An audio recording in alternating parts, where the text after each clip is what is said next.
Thank you so much, everybody, for having myself as well as this just very distinguished panel, might I say. If you have yet to take a look at the Innovation Expo pocket, whatever you call these things, folder thing on your table, please do, because it does have the biographies of everybody, and the list of accomplishments is very impressive. And so it is an honor and privilege to be here. As Mickey said, I have questions that are designed to pull out unique perspectives from each of these very accomplished individuals, but if anybody has any questions that they think of that they would love to hear more about, please raise your hand, make it really well known, because absolutely that's your time to shine. So I think, without any further ado, I didn't want to, just personally speaking, the bios are here, so I have said that our folks don't need to double down too much on their bios, but please do highlight any of your experience and background that you don't think necessarily comes through in the written word, because I think everybody would be extremely happy to hear more about it. So, in lieu of an introduction, I'm going to start with 2 questions for each of you. So, if you forget the second question, please ask, because I know 2 questions can be a pain in the butt.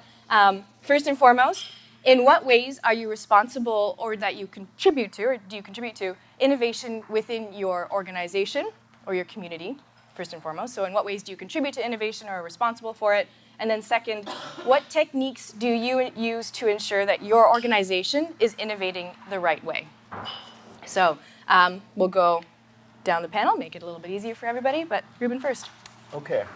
Thank you, Donna. Hi, panel. Hello, everyone. It's a really interesting question because I'm from the University of Guelph. So one of the things is about impact. I think that's essentially your question with respect to innovation.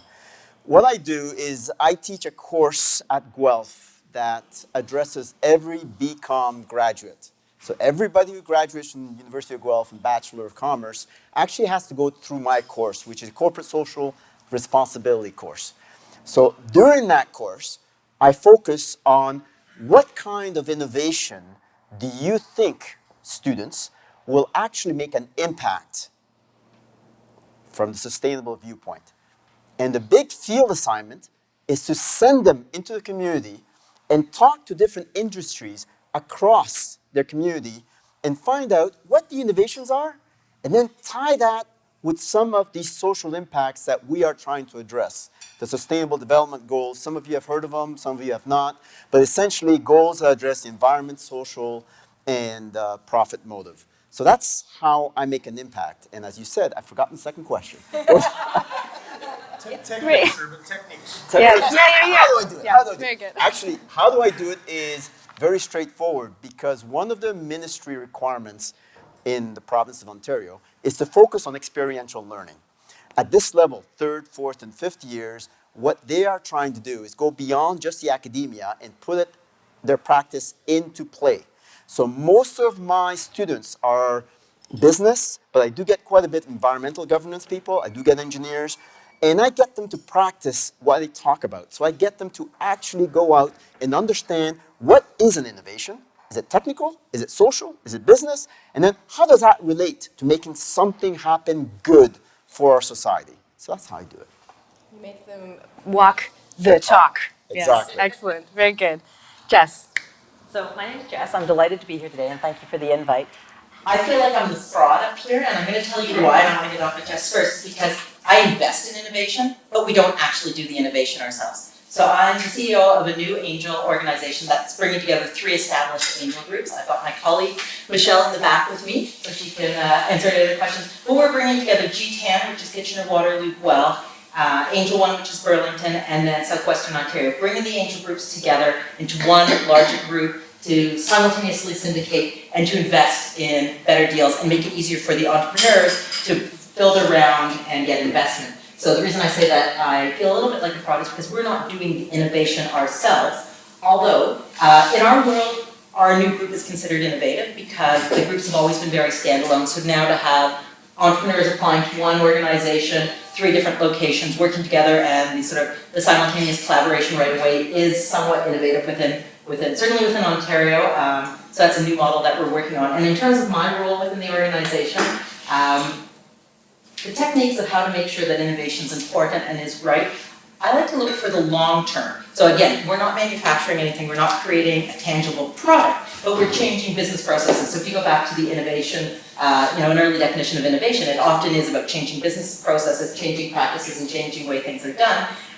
So the fact that we have the simultaneous syndication, meaning that they apply once and they get access to 3 different groups of angels. But within our organization, I've tried, personally what works really well for me is to try and keep it very horizontal and to have a very open door policy so that we're all collaborating. And I'm not on the ground in all 3 locations, so knowing what works well in one and taking the best practices from one location to another location. Because we're forming a new organization, it's a very exciting, it's kind of this blank canvas, but we have 3 established entities. So we can really leverage the best practices in each area and be innovative by taking the best and bringing them together into one. But again, I would say that I'm somewhat of a fraud in comparison because we're not manufacturing. So. Yeah. Well, what makes actually your role so interesting is that because you get exposure to such a broad range of companies at all different, in all different industries, you can identify where there might be gaps to service. So from an innovation standpoint, the services that you're developing are critical for these companies to succeed. So I think in contrast, it's critical innovation. So I'm so happy that you've joined us today for that. Yeah. Well, and it sounds like we've got great diversity, academia, and then the really front end angel investing, and then I come from a corporate strategic 3M company, pretty big entity globally, about $32 billion. And so as I thought about preparing for today, I said, well, hey, what is innovation?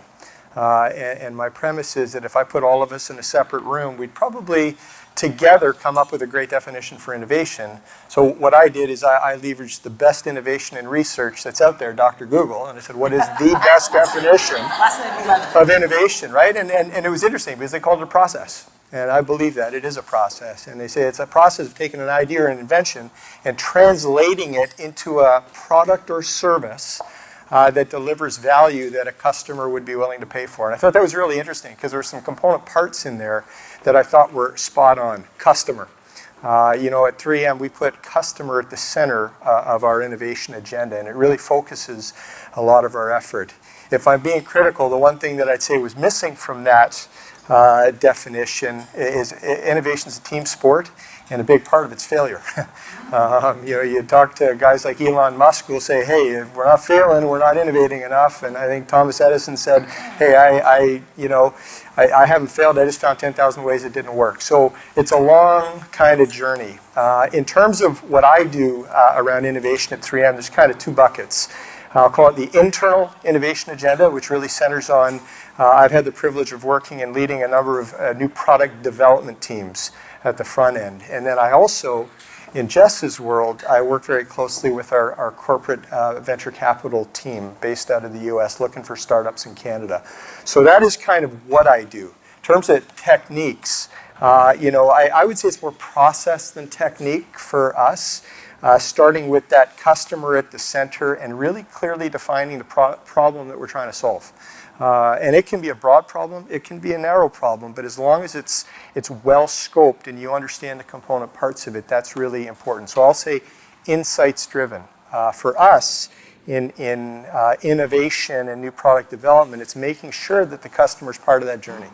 And we use a very formal process, maybe around technique to your question, Donna, around new product introduction. And it's a stage-gated process that really helps us manage risk through the development cycle. So you don't put the cart before the horse.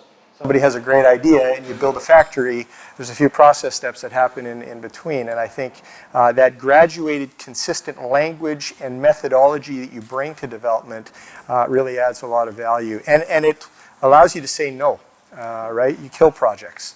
And that's a real part of it. I've been part of projects where we've had to say no, and we were really nervous saying no because executives had invested in it for 2 years. But when the insights are strong, then that dialogue gets a little bit easier. Some of the other elements of innovation are around design thinking. So I'd say that's in the last 8 or 9 years in our world, We see a lot more design thinking, and that's a competency and a capability, all designed to drive user experience. So for us, injecting that voice earlier in the innovation process is really, really important. Most recently, sustainability. I mean, it is so topical, and really thinking about that sustainability story around every product. So those are the elements that we drive there in the techniques. On the other side, no magic. Coming to events like this, walking the floor, really trying to identify some interesting startup companies, and ultimately we've got a fairly broad list of what we're looking for, but the boundaries within each sector are tighter, and so my job's to kind of try and filter at the front end and then carry forward any great ideas that I think will enhance our innovation pipeline. Awesome. Thank you. Thanks. So, Linda House-Frost, CEO of Linamar. My role around innovation, I think in many ways is like Chief Innovation Officer. I mean, I feel like leaders in organizations need to be the ones that really drive innovation in their businesses. And for me, I've always just really deeply believed that innovation was at the heart of our competitiveness. And if we couldn't be innovative, then we couldn't win business. And that's something that, I've been talking about for 20 years at Linamar. So I'm not Chief Technology Officer. Thank God Mark can do that job. But I certainly need to be the one who's pushing innovation throughout our business in every different area. A few thoughts on implementing innovation. I think three things are really important.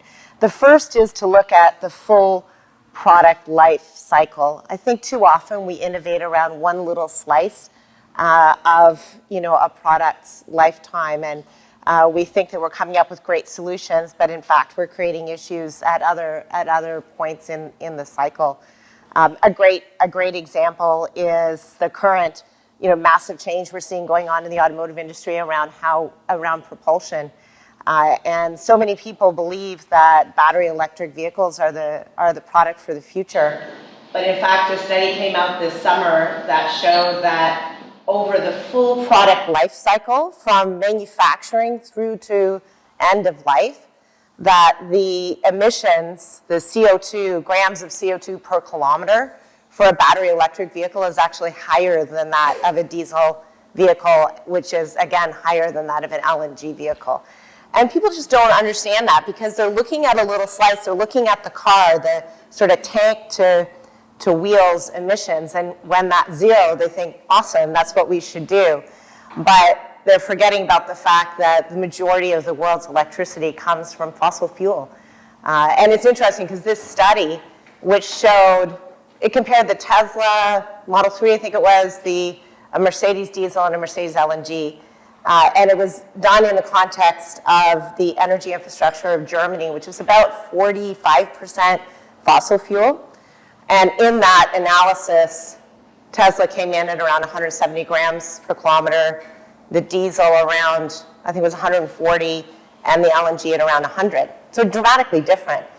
And in the US and in China, fossil fuel is 63% of the electricity infrastructure, so 50% more than what Germany is at, where already these vehicles are not helping the environment. And I think that's the lack of looking at that big cycle is totally, really skewing innovation. People are focusing on this, forgetting about this, thinking that's somehow going to catch up and make a difference. So I think looking at full product life is absolutely critical to develop innovation in the right way. I think more broadly that innovation should be looked at from a broad perspective. So we tend to think about innovation in terms of product innovation, coming up with interesting products that solve customer problems. But innovation is in so many other places as well. Process innovation, obviously, for us as a manufacturing company, that's a huge area that we spend a lot of time and money in, is developing, innovating around process. Material, the materials and innovation around material types and lighter materials, stronger materials. Innovation around your distribution network, how you're selling, how you're marketing, I mean, all of these are such interesting areas of innovation. It's not just one little slice. There's so many different kinds of innovation across the company. So I think that's the second thing I would say is think, broadly about innovation. And then the third thing I would say is involve as many people as possible, because this innovation can't be the job of the innovation department. It's got to be the job of everybody, right? In small ways and in big ways. So, like for us at Linamar, we have a goal of 6 implemented ideas per person per year. That means last year we implemented 175,000 ideas. Some of them were very small, okay? Like very small, but whatever. I mean, some of them were bigger. And I think what it does is a couple of important things. One, create a culture that is constantly thinking about ways to improve, constantly thinking about innovation in small ways and in big ways. And also importantly, I think it creates a culture that is used to change, because people are afraid of change generally, right? Like, people are generally uncomfortable with change. Whereas if things are constantly changing, if 170,000 things changed last year, you're more comfortable with things changing and, okay, we're going to shift this, and we're going to do this differently, we're going to try and do that better. And I think that's really healthy for an organization to have a culture that is comfortable with change. Yeah, no, that's Can I comment on this? So I love it, because I mean the goalposts around innovation, how we think of innovation is really expanding. And to your point, Linda, in supply chain, and I think about healthcare in our business. We're going to get RFPs that are going to be competitive dialogue. Wow, isn't that an uncomfortable situation, right? And reverse auction, changing the game as to how, and then we need to think strategically, and our competitors are thinking strategically, how do you play in that new world? How do you tool up in that new world? Not to mention business model innovation, right? You've got a good old Amazon for simple, that we can all relate to, changes the way we do business. So yeah, great thoughts. Yeah, absolutely. And the focus on rapid iteration, agile, you hear these words used in software all the time, but then there's that big enterprise question, which is how do you incorporate it? And it really is about harnessing the power of the micro changes and making that a part of your culture DNA. And it's incredible to hear you talk about it in a world like the one that you're working within, because I do hear it a lot on the tech side. And so it's seeing that transition specifically when there's competing factors. So you talked a little bit about, it's about seeing the entire life cycle through a new product before you jump on the bandwagon, before you invest all of your resources, but we're so incentivized to stay ahead of the pack and to predict where the puck is going, that these competitive factors don't really allow us the opportunity in some cases to wait that full cycle. So figuring out that balance and hearing you speak to that's really interesting. Awesome. So I'm a knowledge worker and I sit all day, so I'm going to stand for a quick moment and stretch. I apologize because I know it's a little bit weird. But Jess, thank you. I sit behind the computer all the time. This is exciting for me. Question for you. And I mentioned being really interested in your perspective. This is absolutely true. I am, because I think we could not innovate without people who are willing to invest in innovation. And so your perspective is critical. What are the foils to innovation that you commonly see among the businesses and leadership that you work with? So another way to think about it is, what do you see your founders, your business leaders doing wrong when it comes to innovation? That's starting on a negative. But as an investor, you see so many deals, and so for example, our angels would see deals that have been pre-screened. So they've gone through several levels of screening before they actually present to the groups on a monthly basis. So if you start right back at the sort of the mouth of the funnel, you do see the good, the bad, and the ugly. So you do see some of the, well, it's true, the good, the bad, and the ugly. So you see, I think some of the challenges that I've seen is that when entrepreneurs, they've gone for the moonshot, which is absolutely great, and you have this big, big dream, but innovation is an iterative process, and sometimes, especially because what we're often seeing is a startup that doesn't have the infrastructure and hasn't maybe set up the iterative process. So they've got the big dream without the structure to allow them to develop it, perfect it, and so on. And so sometimes that falls short that way because there's passion, but they haven't necessarily built it in a way that is sustainable, in a way that can be the micro improvements along the way to make sure that it is most impactful and gets the most traction. I think, though, leveraging something that Linda said right off the bat is The worst case scenario for me is someone who has a big dream and has passion, and they're providing a solution for a problem that doesn't exist, because they haven't actually started at the customer-facing side. They think that this is something that's needed, but once you've delved into it a little bit and you started looking at who's supposed to be purchasing this, who's supposed to want the solution, and you find out it can't be implemented the way that they're thinking of it, or that there actually isn't a desire to have it implemented. From my point of view as an investor, that's a really sad day, because you get excited about these innovations, you get excited about investing, because, I mean, by and large, people that are angel investors, we're looking at, yes, we want a return on investment, but there are a lot easier ways to make your money than doing it in angel investing, right? We're throwing a lot of spaghetti at the wall and hoping some of it sticks and we get some exits. But there's also an element of giving back. A lot of us are entrepreneurs that have been successful and we want to give back. We remember the people that mentor us. So there's the mentorship, and it's the smart money, not just, the cold hard cash, but the connections and the mentorship. And you get engaged with the entrepreneurs, because, I mean, those ones, an entrepreneur that starts with a story and has the passion and dream, when you hook your hat to that story, and you start seeing where it's going. And so as you start down that journey together, and then to find out that actually in due diligence or wherever it may be, that they're solving a problem that doesn't need to be solved or can't be solved in this way because the people who are actually going to use it aren't going to buy it, that's a really hard day as an investor, because it's like you're halfway down the aisle at the wedding and then you're like, oh. And it's really challenging because you get emotionally invested in it. So, I mean, that is certainly one of the challenges, is when they haven't started from a customer-centered perspective. Sometimes the other challenges maybe is that, again, it's a moonshot, but and it's this big dream, but they haven't taken a big picture look at how implementation, they know one little sector, and they haven't looked what the other influences are in adjacent industries or in adjacent regulations. So there is a great solution for this little sector, and that is a beautiful little sector that will be really happy. But as an investor, I need this sector by this sector in order to, for you to be able to have an exit, for the company to be able to grow and so on. So sometimes it's a really micro perspective that as an investor isn't as attractive to me. Doesn't mean that it's not a good solution, but it just doesn't have the legs or the scale or the traction to go a little bit beyond. So sometimes investors, and sometimes entrepreneurs, the reality is they fall in the innovation, or the company is their baby, and they have fallen in love with it. And as a mother, I have kids. Like, the baby's ugly, you still love them.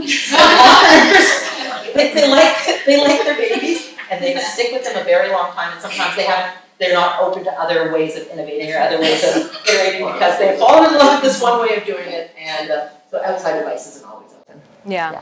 And do you find that you have the platform, the language, the tools to be able to communicate that in a way that entrepreneurs can hear it, or is it too much of a struggle? It's very interesting that you say that. So by going through the different stages, early stage engagement is an application, and then you move, when you're in the screening committee, you're sitting around with probably about 20 people, 20 really engaged angel investors from diverse backgrounds who have tons of business experience. So at the end, there's a lot of questions there, and quite often what will happen from that is an angel's going to volunteer maybe to mentor in some way, because as much as you're an entrepreneur getting ready to pitch and look for investment, it really helps sometimes to have an angel help you get inside of where we're coming from. Even sometimes it's just the way you tweak up your presentation so that, it's not a product demo, it's actually a whole plan of how you're, going to grow the business and exit, how we're going to see our money again. That's always a good thing to drop in there for an angel. Angels will mentor. And when you're working one-on-one, that's often a better way for you to have a really fulsome dialogue with an entrepreneur and really make some traction, especially if you're a subject matter expert in a similar field to what they're working in. I think there you can have a real impact that way. At an investment meeting, it's short, rapid-fire questions just to get a better sense. In due diligence, you find out some things later on. But we've certainly had, and in my background in angel investing, GTAN, all the angel groups, I've seen ones where there was an angel who had expertise, who worked very closely with the entrepreneur, and that often really makes a difference. The ones that we see the greatest returns on, Michelle, I'm thinking of like HT, right? Within 3 years. So an exit is often like a 7-9 year thing where we might see our money back. But this one had 2 or 3 really strategic angels that knew the industry well, was very open to being, taking a beautiful innovation, but also packaging, coaching it a little bit differently, an exit within 3 years that was a really nice exit. So, when there's that collaboration, great things can happen when the entrepreneur is open to hearing things. And let's be realistic, an entrepreneur is in love with their baby, and you need to be respectful of how you go about sharing feedback, etc. Saying it's ugly doesn't start well, We start off maybe the language a little bit different, but I think it can be a great partnership. So from a corporate perspective on that question, because it's an interesting one, is that, hey, we've got great technology, go find a home for it. And that, I mean, you might get lucky, but to me, that's not customer-centric. It's not defined problem you're trying to solve. It's, I got something I perceive has value. And I've been part of some projects that way. We don't do everything perfectly at 3M by any stretch. But again, I think, and you said it, who cares? Who cares about it? Why do they care? There's a great quote. It came out of Alex Osterweiler's value proposition canvas. And he says, your customer has jobs and tasks to do. And you know, there's gains, there's delighters in that process, and there's pains. And you need to figure out if you're going to address pains or really amplify gains. And he said, jobs last and products don't. And I thought that was a really great distillation from a corporate perspective. I have a little son who thinks he's a little inventor. So we're always sort of talking along those sides, and I keep trying to tell him, I'm like, you can love it and you can be passionate about it, but if nobody's going to buy it, honey, that's a hobby. So even if you're passionate and nobody's buying it, that's a hobby. So you have to sort of divide things between what might be a life endeavor and what might be a Saturday activity, and trying to see, because you have to have a customer if you're growing a business. If you're in academia and you're doing research, fabulous. You find a grant and you can go forth. But if you're trying to actually get the business component of it, there has to be a customer in that equation. Can I piggyback on that? Please do. Jump on. It's really interesting. I spent a lot of time in private industry, a couple of entrepreneurships who had great exits, a couple of multinationals. And what I tell the students is nowadays, it's not just about creating an innovation. Nowadays, what you're doing is you're making a difference in the social fabric of your world. So whatever innovation you're making, always in the back of your mind, you have to think, how does that make a difference? So even in that short discussion here at the table, I heard some really interesting ideas. Looking at polymers, how fast they degrade. Okay, that's really great because we're interested. We want to know what happens to the environment. So the students come in saying, it's all about profit, it's all about profit. Well, yeah, it is important. Profit is good if you want to sustain your business, but step back a second.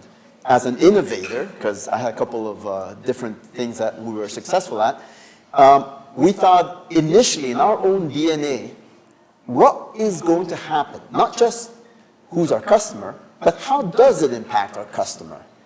Because you can make the perfect toothbrush, but really, if the idea is to create healthy teeth, maybe you step back and you say, is it the food, rather, we should be looking at? Go back to the root of the problem. So in the class I teach, it's a lot of social construction. There's a lot of puzzled looks and deer in the headlight look. Huh? What do you mean? There's a lot of that, but then there's a lot of insight saying, oh yeah, that makes sense. Because fundamentally, the young people that I teach, in their hearts, they all want to do good. They've been raised by happy families, or they've been raised in environments where they've been told, watch out for the environment and all the rest of that stuff, and they believe it unconsciously that they're doing the blue bins and all the rest of that stuff. Fantastic. So inside, they believe it. Then they go into an industry who tells them, don't forget about profit. And that's true. Don't forget about profit. But your DNA is still there. So whatever innovation you're working on, make sure that there is a social or environmental impact. So that's a message I tend to work on. I just wanted to build on that. I think that obviously those two goals are not mutually exclusive. Absolutely not. I mean, you can make money and do good things for the environment. And in fact, obviously, given the focus on the environment today, developing products that are going to be beneficial to the environment is obviously going to be profitable business because that's what consumers want, as long as it doesn't cost more. Okay? As long as it doesn't cost more. So like there was a survey I saw where I think it was like 90% of people said, yes, we want to do things to improve the environment. But that same group, 85% said they would not pay more for a product that would do that. So I mean, it's got to work all around. So you've got to be able to find cost-effective products that the market wants, that the market wants, and environmentally beneficial products are what the market wants. So I think many businesses, us included, that's a core part of our philosophy is green technologies and how do we become more green, the right solutions for all of our industries. But what I really liked about your story is that you're teaching your students critical thinking, which I think is something that is a massive problem right now. That, you know, somehow I feel like we've got more information available to us than we ever have in history, but we're less informed than we've ever been. You know, we've got all this information, we don't know how to distill it, we're just believing everything that we read. Social media tends to push us into little camps of other people who think the same way that we do, and that just perpetuates these, you know, myths and misconceptions, and somehow along the road we stop teaching our students how to think critically and to question statistics that they're being told, and question conclusions that are being drawn, and, you know, question some of the beliefs that are out there, and try and come back to, you know, looking at facts and looking at data to try and drive better decision making. I think it's great that you're doing that, but there's a lot of people who aren't getting that education out there, and I think it's really badly influencing you know, trends, and, you know, the way that the world is focusing, and I think it's a real issue that we need to crack. Linda and I were talking at lunch, and I loved Linda's perspective. She has this very long plan, and I'll let you touch on it later, in terms of her long-range plan. But it was looking at not chasing the profits, you know, quarter by quarter and short term, but realizing that there's ups and downs, tariffs and different things like that. So looking longer term in your planning, so that the innovation that you're doing is not fixing this problem, but is something that's looking longer with sustainable. And I loved your long-term vision, because that to me was more sustainable and had a stronger vision, and it wasn't just chasing quarterly profits. Yeah, that's right. Not that we don't care about the quarter.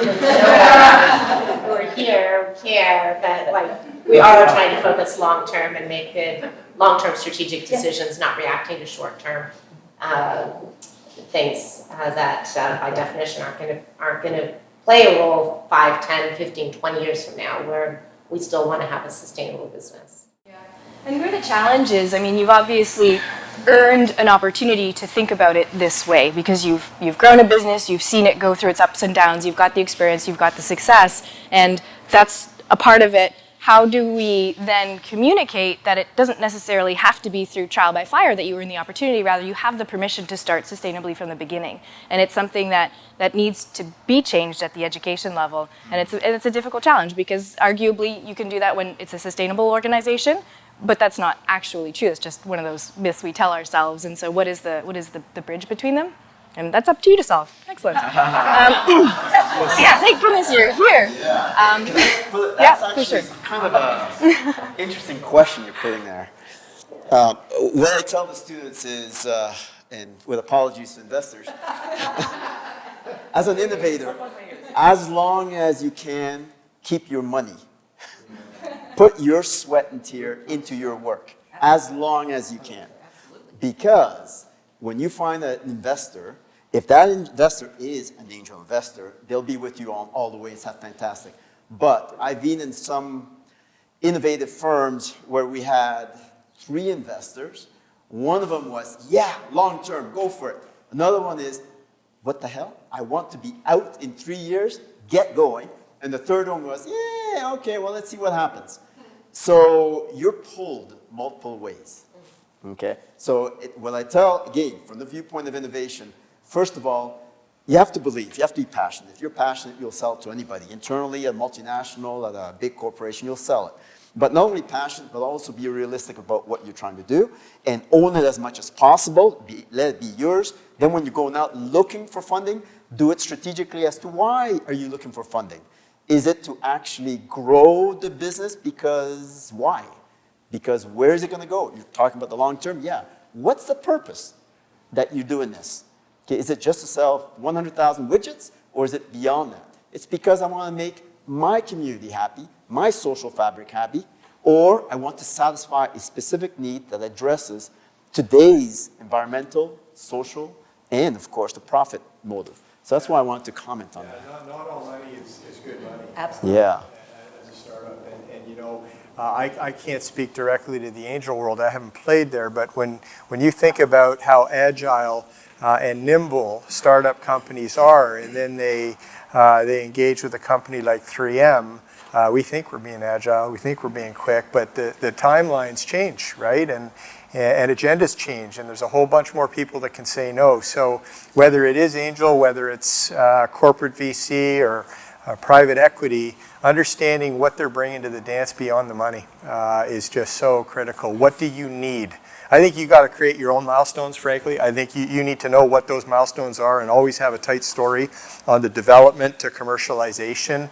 You may need to be flexible there when you start taking checks from enterprises, but have the plan, but know what you want. What are the competencies that you're trying to bring in with the money will go a long way. I think at the angel level, what you find is that the angels are on the journey. Most of them have been entrepreneurs or have had an appetite for that. So it's a longer, more patient capital. None of us really want to be operators. That's our worst nightmare, is to go back to being operators. But I think when you get more at the VC level, it's a very much sort of a shorter timeline, very much, we need to see these returns, especially when there's a fund involved. We need to be in and out in this amount of time and so on. So angels tend to be a little bit more, they can follow their hearts a little bit more. The other thing is, an angel, I'm investing my own money. So I can make my own stupid decisions. But when it's a fund, it's somebody else's money. There's a whole lot of different requirements in terms of the numbers and the returns and stuff like that. So I always say that the angel space is the fun space because you can actually follow your heart and you can get involved. It's a little bit less corporate. But I mean, and Ruben was saying, bootstrap as long as you can. Absolutely. And then keep the financial structure simple. Yes. Right. Yeah. The last thing your corporate VC wants is, wait, So again, just a couple of high-level thoughts, but it's really important. Yeah. Yeah, and it is interesting. I mean, Linda touched on an aspect around the kind of complexity of how consumers buy, and you want to be able to put your money where your mouth is, but only if it's a certain amount of money. And when you layer on gender dynamics on top of that and values on top of that, I had the opportunity to speak with the CEO of Frank & Oak, Ethan Song, and he's in fashion, and fashion's his passion. He's originally from China, and he originally started a clothing shop tailoring men's clothes. And he is now releasing a product line of sustainable clothing. And what he's noticed is that men and women equally, and so we chatted a little bit about some of these dynamics, he's noticed that in their own studies, men and women are willing to both say, yes, I will pay extra for this sustainable clothing, but in fact, 65% of men actually aren't. And so they will say they will do it, but they don't actually do that. And that's just in their own studies, whatever it happens to be. But when you layer on those gender dynamics in terms of servicing your customers, it's a huge challenge. And so specifically, not to pick on anybody, Scott, got a question for you. Yeah. 3M has been operating since 1907, which is incredible. And since then, you've just seen incredible product diversification. You are also customer-centric development. So how do you possibly marry those two when you've got such a diverse customer base, just given the number of products that you're servicing? So maybe I'll start with kind of the culture piece. Absolutely. Because I think innovation is cultural. I called it a team sport. Linda, you said get as many people involved as you can. And we were very fortunate. We had, so we started in 1902, but the story I'm going to tell you started in 1907. We had a gentleman by the name of Bill McKnight, who joined as a bookkeeper in 1907, ultimately retired as chairman in 1966, so wickedly long tenure. And he left an amazing legacy on our enterprise. And his mantra was basically management that is destructively critical when mistakes are made kills initiative. And if we don't have employees with initiative, we are not going to be able to grow. And so he was way ahead of his time around what he developed as the 15% culture. I think that was in 1947 that he did that. And that basically says that if a researcher can choose to spend 15% of their time on any project of their choice, and if the lab leader comes up to the bench and says, hey, what are you working on? It's my 15%. The lab leader's job is to turn around and walk away. And where the magic really happens is when you get 6 or 7 researchers in the same lab given 15% each to the same problem. Now you get some scale, right? And some of the most incredible innovation at 3M has come out of that 15% culture. All of you are probably sitting on one of them, the multi-layer optical film in your phones, which essentially is a sustainability play because it's light management technology that reduces the draw on your battery but gives you that vibrant screen dynamic. That came out of the 15% culture. So Google says 20% culture. Hey, we say imitation is the finest form of flattery. But I think it's a really interesting cultural component. What's core is that our research team gets to spend time in the field, right? So I keep coming back to that customer centricity around innovation. They're not just picking 15% on something that's just willy. Like there's method behind it, right? They've got insights and experience that they're drawing, and that's how they're spending the time. So, in terms of how do we stay focused? I mean, it has been an iterative process to get to where in our 117-year history we have 51 technology platforms, 117,000 patents to our name. We publish 2,000 to 3,000 new patents every year. So we can really innovate. I mean, we can do a lot. Big research engine, 9,000 researchers globally in 50 countries. So again, it wasn't built in a day, right? It's built over time. But what I think is really interesting is the way we then proliferate the technology so we take it to different markets. We play in collision repair, automotive aftermarkets, right? You have a little fender bender, you take your car in, and the technician will sand, buff, polish, compound, and color match and fix the panel.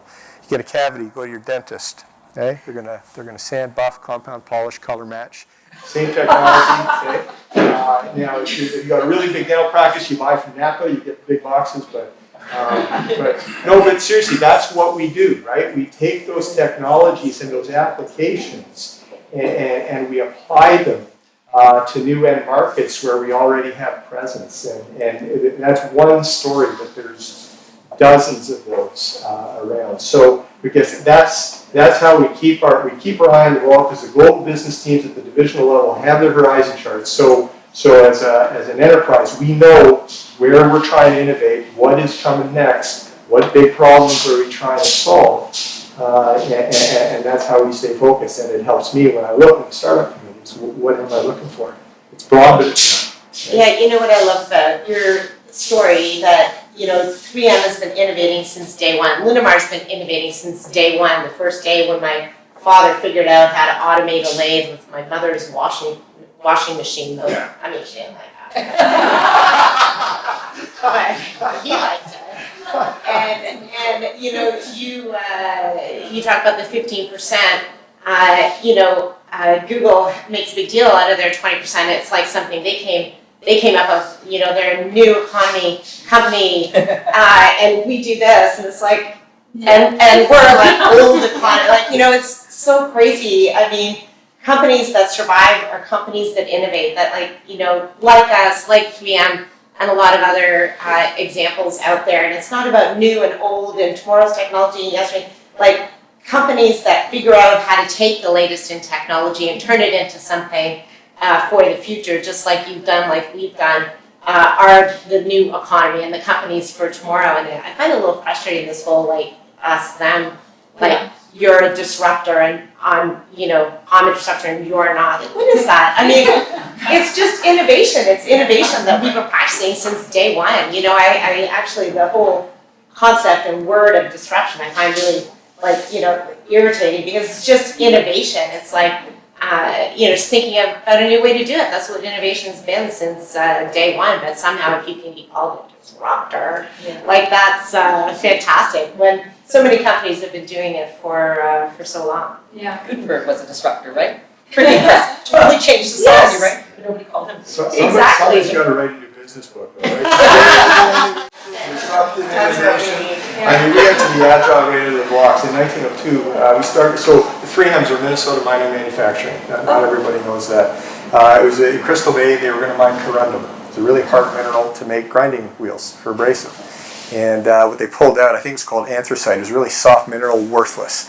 And so the joke was, if the 3M stock wasn't worth a 2-bit shot of whiskey at the time. Today that stock certificate's worth over $500,000, but they pivoted and they figured out how to make sandpaper and transform the furniture, woodworking furniture industry, right? That was kind of the starting point. So having to be agile and responsive. And also something you said, I think that was really important, was how yes, not why not. Right, like that's something that certainly my father has said a million times, is how, don't tell me how, why not, tell me how yes. And I get that you sometimes have to balance that, like you were talking about earlier, Jess, that sometimes an innovation or idea like is just not like, there is no how yes, it's not gonna work and you have to recognize that. But I do think you have to balance a little because sometimes really great innovative ideas people dismiss because they think, oh, that's not possible, I don't understand that, I don't see how we can do that. Like, the president of the Michigan Savings Bank told Henry Ford's lawyer, don't invest in this Ford Motor Company because the horse is here to stay, but the automobile is only a novelty, right? So, it's easy to be dismissive of new technologies and new ideas. So I think you have to have a part of you that wants to say how yes, and tell me what do we need to do to make this a success. And if the answer is insurmountable, then okay, that's a fail. And to your point, fail fast, learn from your failure and move on. But try and balance out the how yes and be open around how could this work? How could we make this work without being so far down that road that you're too married to your ugly baby. But It's not Marriage to But I do think investors actually, by and large, at the angel level, are wanting to go on that how yes journey, right? Yes. Because otherwise we'd be in mutual funds. Yes, exactly. So it's a different style. I agree with you though. It's interesting. And this is a bit of a pet topic of mine to some extent. I understand that you're on the board of governors for the Royal Ontario Museum. I went to school for archaeology. I believe strongly that we are defined by our past and the artifacts around us. And so in that story of innovation, where is the role of attribution? Where does that live? How can that make us better? Because if we forget the people who we've learned from or stolen ideas from, Google, thank you 20%, how does that maybe set us back? How could we be more successful if we did attribute these ideas so that it was more collaborative between VC and entrepreneur, for example? Is there a role for that, or is that just cutthroat business? Yeah, I think that for sure we can learn from the past and should and learn from the mistakes of the past for sure and take some lessons from that. I think it's important that we do recognize the accomplishments and what people have done in the past. But today's world it's a marketing world, and right? I mean, look at Donald Trump, he's a marketing expert. Crooked Hillary, phony this, which kind? You take 2 words and he just says them 6 million times until everybody believes it, right? And all of that. But in business, it's the same thing. So it's all about marketing, and Google's not going to say, "Oh, I got this great idea from 3M." They're going to be like, "We are a new economy company. This is how we're running our business, and isn't that fantastic?" And that's going to attract employees, and it's going to attract investors, and it's going to attract customers, and so I think that although I agree, it's important to recognize that and give that recognition for sure. I think that you're probably unlikely to see it because people are trying to sell. They're trying to sell their company to potential employees, potential investors, and potential customers. And they're going to do that by, making a big deal out of things that they're doing that are great, whether they came up with them or not. I mean, Apple didn't invent the smartphone, BlackBerry did. But most people don't think that, right? Apple was a very fast follower, but they weren't the ones who invented the smartphone. But they're marketing geniuses, and they're out there, selling and have great products. And I want to so that whole smartphone. So we have a process called Insights to Innovation. So 3M actually invented this. No. As many policies we have, clearly we didn't have the 15% rule, probably shouldn't have. But if you think about, whether it's Apple, BlackBerry, but the vision, the forward look to what we'll call the latent, unarticulated needs of people in their everyday lives, right? Having that vision, this is where design thinking comes in. I kind of mentioned that earlier. So, the notion of exploring a space and doing that ethnography research to really understand what are people doing, what's wrong with what they're doing that they don't even know is wrong because they've been doing it 100 years. So that's another way. Again, it's insights driven, it's customer specific, and you're looking in a space. Longer cycle times, right? But it's but again, the vision to create that future state. Some amazing examples in tech around that. So sobering remark, we have 5 minutes left, so I'm going to pause here. Thank you, everybody, for your contributions. I think this conversation could go on all afternoon. Are there any questions from the audience? Are there any details that you'd like to ask? Yeah. So this question would be something that even a moderator would ask, but very quickly. I would like to know, what advice would you give putting out to the innovators, very, very poignant 3 points. What should they start doing? What should they stop doing? And what should they continue doing? It's a very individual question. Yeah, I'll start with the start. How's that? Because I'm telling students all the time to start. It's a positivistic attitude. Start embedding sustainability and consideration for the world in your innovation. Anything you create, start doing that. That's, I think, a very simple message. Similar to that, I think look at the big picture of where things are going to be. Don't look at the small market, but how does this adapt and grow? And it should have some positive impact along the way. Stop looking right navel gazing. Stop looking at the ugly baby and look at the bigger opportunities and see what you can do to make an impact. Because long term, your business and our society, if you can make an impact and you can make a change, from an innovation point of view, I think that's the most important. So start with the customer. Stop allowing people to take you on tangential journeys and continue being passionate. Nice. That's really good. How many I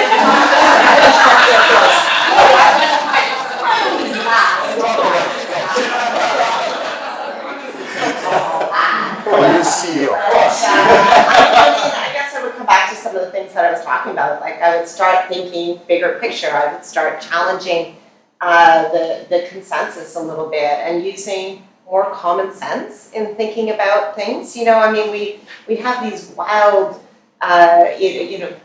people coming up with these wild theories around, what's going to happen and how it's going to happen. And it's like the more wild the theory is, the more excited they are to publish it because it's probably going to get attention in our attention-seeking world. And, as an example, I know this is a much longer answer than you were hoping for, but I'm last. So.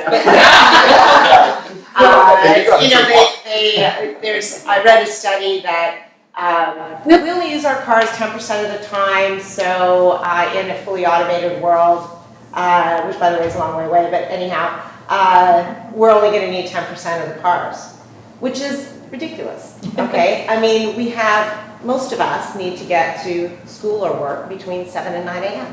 So we have a peak demand, and and then our cars sit for the rest of the day until we have to go home. So it's not like you can spread that around the day. So we can't only have 10% of the cars unless it's okay with you if your kid gets to school at 2 o'clock. So most people that's okay with that for sure, So, we've got peak demand. You got to start there, subtract from that any car sharing that people are willing to do, because there will be, but not everybody wants to car share. Add to that untapped markets that autonomous driving will open up. And now you've got a better picture of how many vehicles. I think it'll be less than what we have today, but it's sure not going to be 10 or 20%, that's for sure. But that sort of more practical kind of common sense thinking, and as a corollary to that, people think, oh, we're not going to have nearly as many cars, they're all going to be autonomous, so therefore we don't need parking garages. And buildings are literally being developed without a parking garage. City centers are being developed and planned without parking. So coming back to what I just talked about, if there's peak demand, and then after the peak demand, obviously you don't need as many cars as you did during the peak period, where are all those cars going to go? Are you going to send them home? Are they going to drive around the block for hours and hours? It's a huge, hugely inefficient, creates a lot of emissions, fuel inefficiency, cost. Obviously, you have to park them somewhere. So, I don't think you're going to want to park them right in the downtown core, but you're going to want to park them close enough so that when peak demand picks up, that they're not that far away and haven't used too much energy to get them there, and that they can get back quickly. But far enough away to be out of sort of prime real estate. But people aren't thinking that way because they're not thinking with, practical common sense. So that's what I think they need to start and stop doing. Start doing it and stop not doing it. How about that? That's right. I'm using the same thing. Yeah, It's almost like politics. and continue innovating, because that's how we compete. That's a great answer. And to your point, as you're all speaking, and I write down little notes. Beside your name, when you were talking about critical thinking, I wrote common sense because I could see that is what you're trying to. That's what you're articulating. That's right. And we're always saying common sense is gone. No one has it. It's these days, right? It is a common theme. Don't forget the science, though, right? Because there's going to be the domain where now the technology, the science matters, and it's not common sense, right? It's the bubble. It's something new. But you Certainly, couple yes. that. I think Yeah. you couple the science with common sense to think about how does this science get You have to applied. use it to drive the innovation. Yeah. And I think also just this whole idea of questioning what you hear and understanding better, the sources of data and things like that. One quick example, because I know we're trying to wrap up. Thank you. But we're constantly reading and hearing from our politicians, too bad our politician left, that Canadian companies are not innovative enough, that we're not investing in R&D. We've all read these articles, we've heard it many times. Here's the problem. The Canadian government uses as a proxy for R&D investment the level of SR&ED, right? R&D tax credits. The problem with that is the hurdle for something to be approved in SR&ED is very high. It has to be truly new science, you have to prove it, you have to provide all this data, and there's a lot of paperwork. A lot of companies don't even bother applying for SR&ED because it's so costly and takes so much time and blah, blah, blah. The hurdle is high, so the stuff that you put in, you don't even get all of. And from our own experience, our actual investment in what any of us would consider R&D, of new product development and developing the next generation, et cetera, is between 3 and 4 times our SR&ED. 3 to 4 times. So when the next time you hear a politician or you read an article that says, Canadians suck because we're not investing in R&D, multiply the number that they cite by 3 or 4 before you compare it to other countries, because other countries don't measure it this way. Other countries measure it at the more broad, inclusive level of what most of us would consider to be R&D expense. And what we, on our own income statements, identify as R&D expense is 3 to 4 times what we get in SR&ED. It's very interesting. And on the flip side of that, there's a lot of non-dilutive financing for the early stage startups, right? So you can get started, but then the bigger check sizes get a little tougher in Canada, right? And they typically will go down to the Valley to get a bigger check, or go down to Boston to get a bigger check. So it's interesting. You're getting hit both sides. Both sides. So common sense would dictate that I call this to a close, even though it is so fantastic. Thank you so much, everybody, for joining us.